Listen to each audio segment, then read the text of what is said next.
Well, tensions between Pakistan and Afghanistan have sharply escalated, with both the sides exchanging airstrikes and retaliatory attacks along the border. Pakistan says it targeted Taliban positions and even captured an outpost inside Afghan territory, while the Taliban claims it has responded with heavy counterattacks, which have also claimed lives on the Pakistani side. Well, civilians are among those caught in the crossfire, and fears are growing that the situation could spiral further out of control. Here's more in this report. Pakistan carried out airstrikes on major cities in Afghanistan on Friday, including the capital, Kabul. Pakistan has claimed to have captured an outpost inside Afghanistan's border. Its military spokesperson claimed that airstrikes hit 22 Afghan army targets, killing 274 Taliban officials and militants.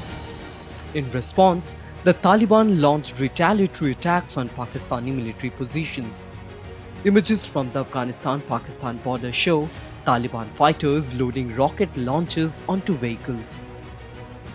The latest round of armed clashes came after Pakistan targeted Taliban government locations in Kabul, Kandahar and Paktia.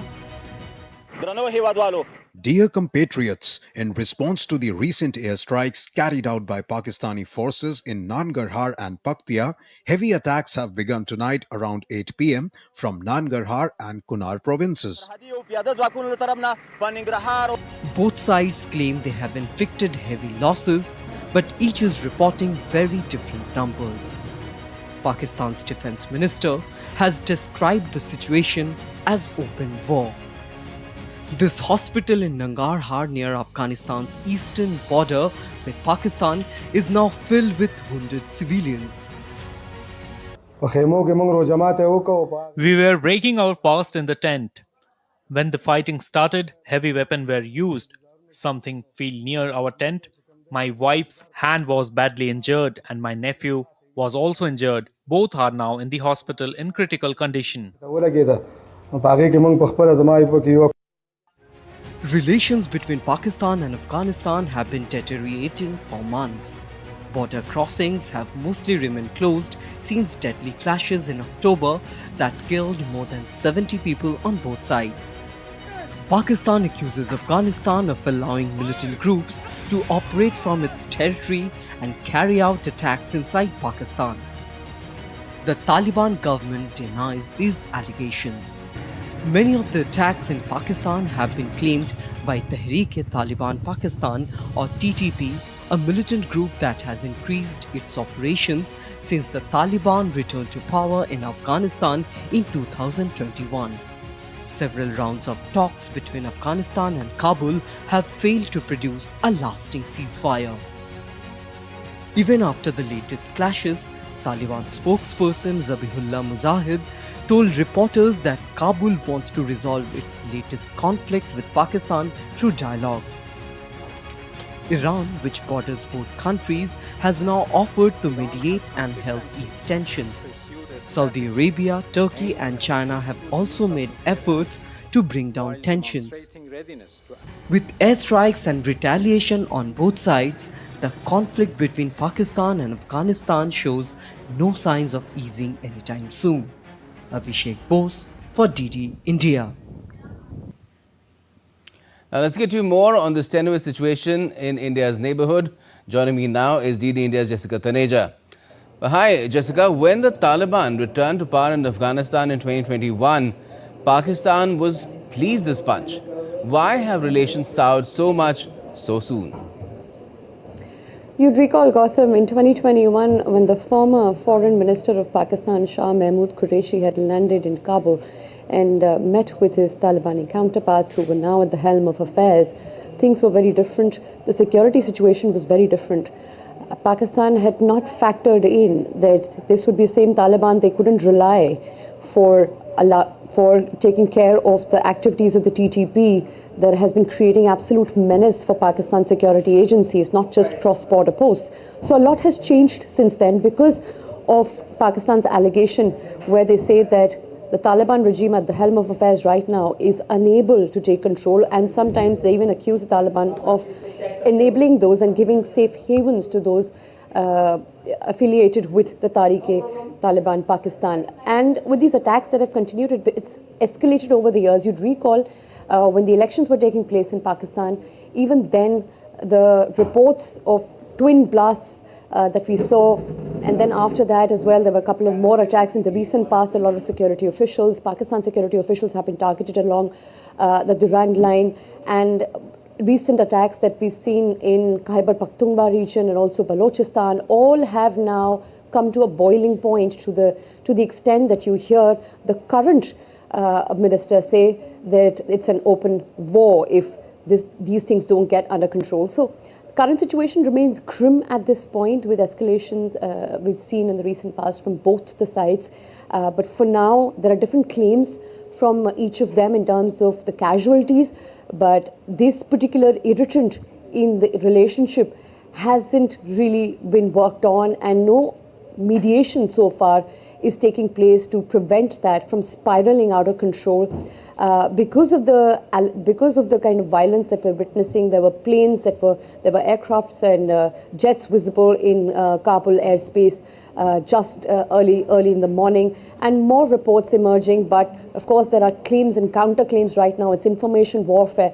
But the relationship remains tense, not just because of the recent escalation of violence or the TTP issue that Pakistan wants to handle with the Taliban regime, thinking that with the Taliban now at the helm of affairs would be able to help the Pakistanis officials sort of water down and finish off the activities of TTP. But that hasn't worked. Instead, you've seen more hostilities along the Durand line, especially with the Pashtun areas and with the Afghanistan regime led by Taliban, claiming that a lot of tribals and local people have also been killed in Pakistani airstrikes. And this flare-up has continued in the last few months.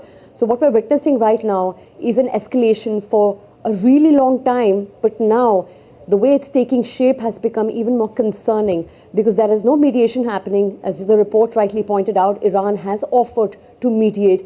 But like in the past, we don't know at this point whether both sides want to come on the table and talk. Yes, and Pakistan pushing back hundreds of thousands of Afghan refugees into Afghanistan after the Taliban returned has also not helped. Now, how concerning is the situation for neighboring and other powers who have stakes in the region between both Afghanistan and Pakistan? It would be concerning for a wider region, Gautam, if you look at Iran that has positioned itself and offered to mediate because it also sort of is witnessing a flare-up on its borders. It directly affects their security, and also India. If this is the kind of heightened tension we're witnessing, and let's not forget China, that has invested heavily in projects across Pakistan. So that is also going to get affected. And if this particularly spirals out of control, it is, of course, a massive security concern for the region. So that kind of uncertainty is what everyone wants to avoid. Trade routes are already quite affected, which they were in the past as well.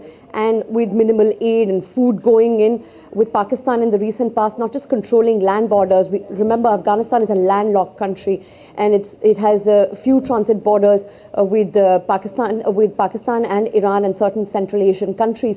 And what we're reading from reports is in the recent past, Pakistan has tried to control any kind of exports going in or any kind of goods going into Afghanistan, even from the Karachi port. So, there are a lot of counter allegations that have come in at this point of how Afghanistan feels that it is isolated, and also feels at the same time that this whole idea of being grateful to Pakistan for harboring the refugees from Afghanistan back in the day during the Soviet era have been overplayed and have been used by the Pakistani authorities just for their own policy purposes. That has sort of helped them more than it has helped Taliban or the Afghan people.